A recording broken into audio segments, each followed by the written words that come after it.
Hi friends, నేను మీ సంజీవ్ పాటి. ఇవాళ జోకులతో వ్యక్తిత్వ వికాసం, నవ్వులతో ఆస్వాదించండి. ఇది స్టూడెంట్స్ స్పెషల్.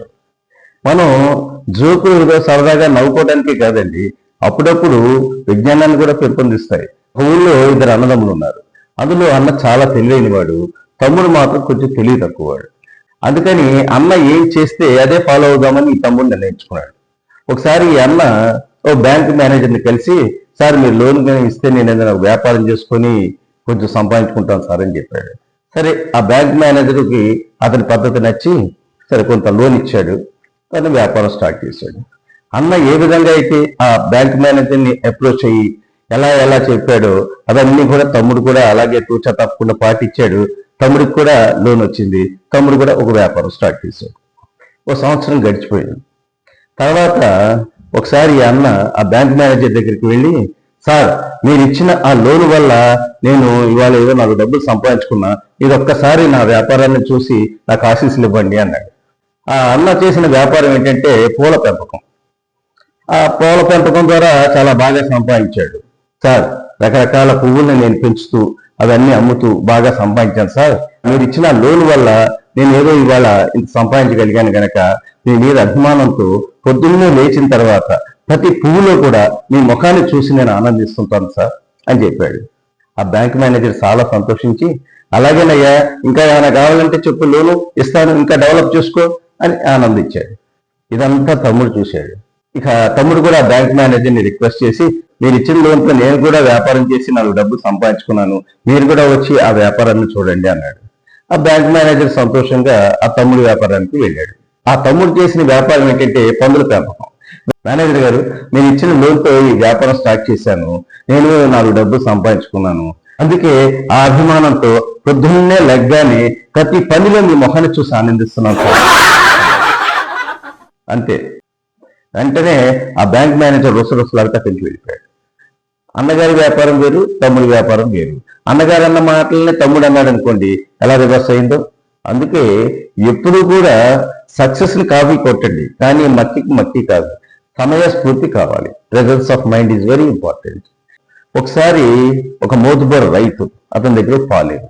ఆ పాలేరు కొంచెం అమాయకుడు. ఒరే వెంక, మన ఇంటికి చుట్టాలు వస్తున్నారు, వాళ్ళతో చక్కగా మాట్లాడి వాళ్ళకి మర్యాదలు చేసి పంపాలి అని చెప్పాడు. అరే అలాగే ఆ చుట్టాలు వచ్చారు, కూర్చున్నారు. ఒరే వెంక, మన బంధువులందరికీ కూడా మంచినీళ్ళు ఎవరా అన్నాడు. అని చేతులతో 2 గ్లాసులు పట్టుకుని వస్తే, వరే పెద్దవాళ్ళు వచ్చినప్పుడు ఏదైనా అడిగినప్పుడు అలా చేతులతో తీసుకురాకూడదు, ఒక ట్రేలో చక్కగా గ్లాసులు పెట్టుకొని తీసుకొచ్చి వారికి సప్లై చేయాలి అని చెప్పాడు. మళ్ళీ లోపలికి వెళ్ళి ఒక ట్రేలో అన్ని గ్లాసులు పెట్టుకుని వచ్చి వాళ్ళందరికీ మంచినీళ్ళు ఇచ్చాడు. తర్వాత ఎవరే వెంక, ఈ టీలు ఇవ్వరా అన్నాడు. చక్కగా ఆ ట్రేలో అన్ని టీలు పెట్టుకుని అందరికీ సప్లై చేశాడు. ఒక గంట తర్వాత ఆ మాట ఈ మాట మాట్లాడుకుని వాళ్ళు వెళ్తుంటే, ఒరే వెంక, వాళ్ళు వెళ్తున్నారు, ఆ చెప్పులు అన్నాడు. అనగానే వీడు ఆ చెప్పులు కూడా ట్రేలో పెట్టుకొని ఇవ్వటం మొదలు. ఒరే ఆ చెప్పుల్ని ట్రేలో పెట్టావేంట్రా? ఏటాయి గారు, పెద్దవాళ్ళు ఎప్పుడు వచ్చినా సరే ఏదన్నా అడిగితే ట్రేలో పెట్టమని మీరే చెప్పారు. మరి ఇందాక అలాగే మంచినీళ్ళు ఇచ్చాను, టీ ఇచ్చాను, ఇప్పుడు వాళ్ళు చెప్పులు అడిగారు, చెప్పులు ఇస్తున్నాను, తప్ప? మంచినీళ్లు టీ ఇచ్చినట్టే చెప్పులు కూడా ట్రేలో పెడితే కుదరదుగా. అదే సమయస్ఫూర్తి. అది లోపిస్తే ఇలాంటి ప్రాబ్లమ్స్ వస్తాయి. కొంతమందికి ప్రాక్టికల్ గా చెప్పాలి, వీళ్ళని డెవలప్ చేయాలి అని ఆరాటం ఉంటుంది. ఒక తాగుబోతు భర్త, వాళ్ళ ఆవిడికి ఒకసారి భర్త రోజు తాగి రావడం తప్పు అని చెప్పి ప్రాక్టికల్ గా చూపించాలని, ఏమండి ఇలా కూర్చోండి అని కూర్చోబెట్టి వాళ్ళు పెంచుకుంటున్న కుక్కను పిలిచి ఆ కప్పులో కొంచెం పాలు పోసి ఆ కుక్క ముందు పెట్టింది. ఆ కుక్క తల తిప్పేసింది. మొగుడికేసి అలా చూసి మళ్ళీ ఆ తీసేసి ఇంకొక బౌల్లో పాలు పోసి మళ్ళీ ఆ కుక్క ముందు పెట్టింది. ఆ పాలన్నీ ఆ కుక్క తాగేసింది. మూడు ముఖం చేసి చూసి, ఇప్పుడు ఏం అర్థమైంది నీకు అన్నాడు. పాలు తాగేది కుక్కలే అని అర్థమైంది, అందుకే నేను బ్రాండ్ తాగుతున్నా అని మళ్ళీ కవర్ చేసుకున్నాడు. ఇలా కొంతమందికి ప్రాక్టికల్ గా కొన్ని విషయాలు చెప్పాలి అంటే ప్రాబ్లమ్స్ వస్తుంటాయి అన్నమాట. ఒక టీచరు ఒక స్టూడెంట్ కి ప్రాక్టికల్ గా చెప్పాలని లేపి, ఒరే బంటు, నీ చేతికి 10 వేళ్ళు ఉన్నాయి, అందులో ఒక 5 వేలు నరికేస్తే ఇంకా ఎన్ని మిగులుతాయి అంటేనే వాడు 5 వేళ్ళు ఒక మొండి చేయి సార్. చూసారా, ప్రాక్టికల్ ఒక్కోసారి రివర్స్ అవుతుంటాయి. అలాగే రాత్రి పగలు ఎంత సహజము, ఈ సుఖ దుఃఖాలు కష్ట సుఖాలు ఇవన్నీ కూడా అంత సహజమే. ప్రతి మనిషికి కష్టం అనేది వస్తుంది, కొంతకాలం సుఖం అనేది వస్తుంది. దేనైనా సరే ఆనందంగా స్వీకరించడం అనేది మనిషి అనేవాడు అలవాటు చేసుకోవాలి.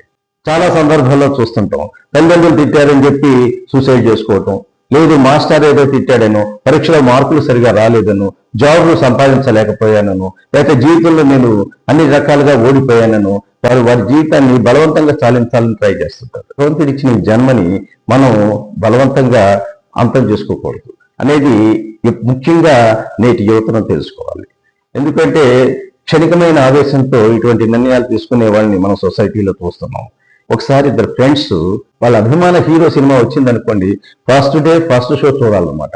ఇద్దరు కూడా సినిమా టికెట్ల కోసం వెళ్తే ఆ ఫ్రంట్ ఉన్న ఒకరికి మాత్రం టికెట్ వచ్చింది, ఈ వెనక ఉన్న రెండో వాడికి మాత్రం టికెట్లు అయిపోయినాయి.